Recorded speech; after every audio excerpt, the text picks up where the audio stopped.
ya nos invitaron, desde luego recibimos la invitación de conocer los orígenes y las doctrinas de las principales religiones en el mundo. Me parece que esa es una oportunidad extraordinaria de transformarnos a nosotros mismos a través de esos estudios. Me parece que con esa invitación se nos está abriendo el camino para tener otra perspectiva de nuestro futuro e incluso de nosotros mismos.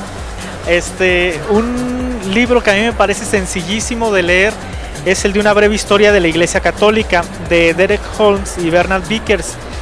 Este libro está escrito dos historiadores, posteriormente se incorpora también Peter Doyle en el último capítulo, y presenta un panorama general sobre la historia del catolicismo.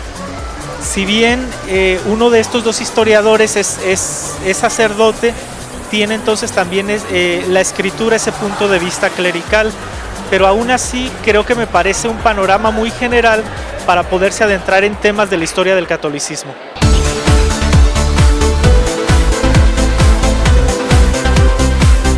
Lo que yo rescataría de este libro es que está estructurado de una manera que te permite abordar los distintos temas y adentrarte en ellos posteriormente. Por ejemplo, te habla de los orígenes de la Iglesia Católica, hasta en un solo capítulo aborda los orígenes hasta, por ejemplo, la caída del Imperio Romano de Occidente. Trata otros capítulos con información muy específica, por ejemplo, con la Reforma Protestante, con la Iglesia Católica en el racionalismo, la Iglesia Católica durante la Ilustración, la Iglesia Católica ya en el tiempo de Juan Pablo II.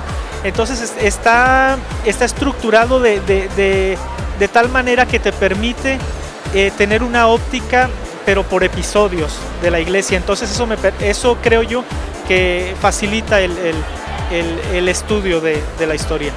No te puedes limitar a la lectura de un solo texto, de alguna manera tienes que allegarte de otro tipo de fuentes y contrastarlas. Me parece que eso es bien importante.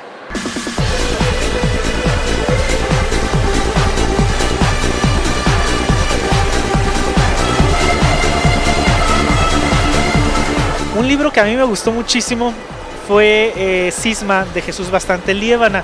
Ya tiene varios años que salió este libro, pero me gustó mucho porque es una novela, es novela histórica que te contextualiza en el año de 1521. Te habla de un personaje, la historia desde luego gira en torno a la Reforma Protestante, pero tiene un peso muy importante Carlos V, precisamente porque era el gobernador del Nuevo Mundo y era el emperador del Sacro Imperio Romano Germánico. Entonces te sitúa más o menos en su época, en sus lugares, donde él tuvo dominio, y precisamente ahí, en esa simbiosis, ¿no?, entre Iglesia Católica y el emperador, sale la figura de Martín Lutero. Te habla desde luego de sus historias desde un punto de vista muy novelado, pero te permite conocer a personajes que a lo mejor de otra manera no los pudieras haber abordado o no conocer esas facetas. De repente te habla, por ejemplo, de los papas Medici, te habla de Julio II, del papa militar, primero militar y después papa, te habla desde luego del papa Borgia. Entonces entrelaza una serie de historias, pero disfrutas la lectura y finalmente, después de leerlo, es inevitable adentrarse en esas historias y en esos personajes con otro tipo de libros.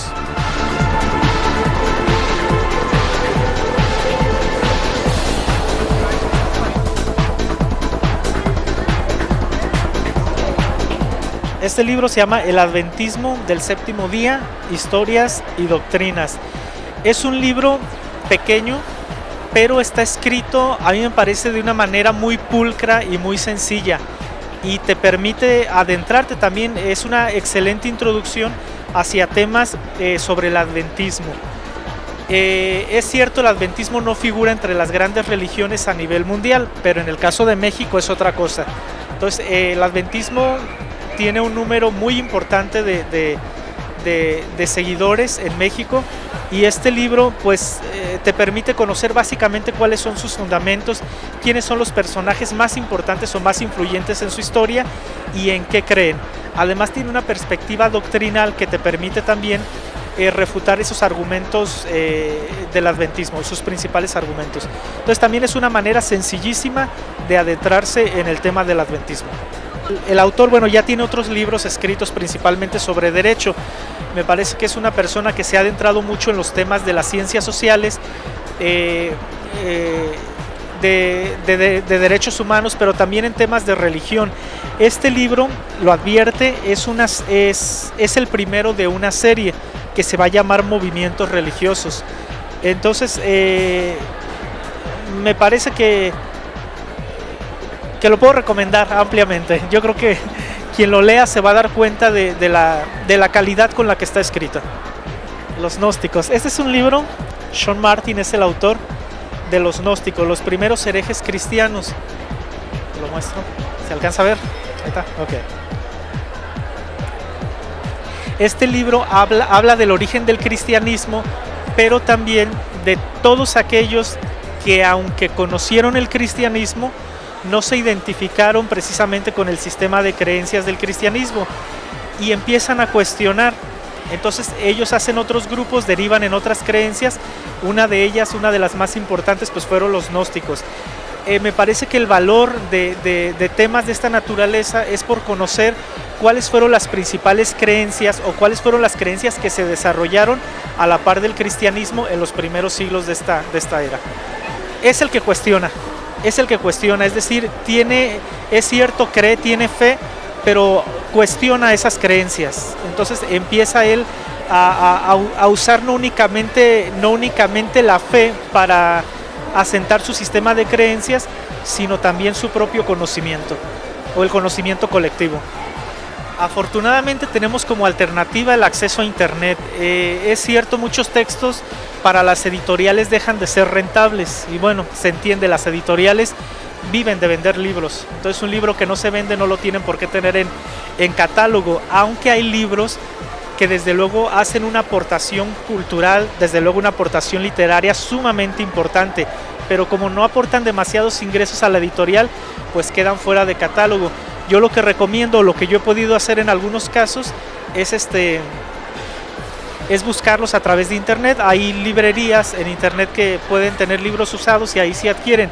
Hay también afortunadamente algunos estudiosos u organizaciones, universidades entre ellos, que se dedican también a digitalizar ese tipo de libros y lo ponen a la disposición de los estudiosos. Entonces es una buena forma, descargas tu libro digital con los créditos desde luego o las advertencias sobre su uso de parte de quien tenga los derechos, pero puedes leerlo sin ningún problema.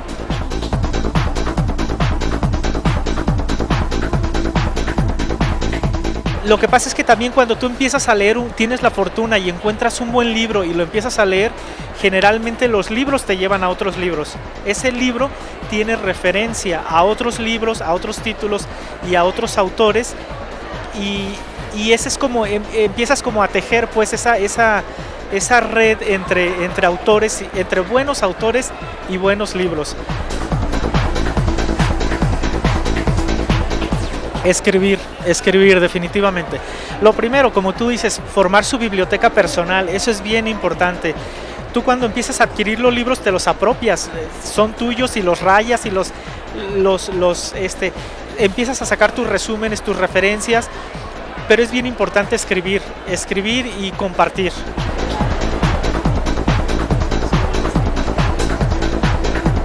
Quien tenga una biblioteca en su ciudad, cerca de su casa, debería aprovecharla. En el caso de Hermosa Provincia tenemos una biblioteca con títulos muy importantes en el templo sede, que creo que debería de ser muy visitada.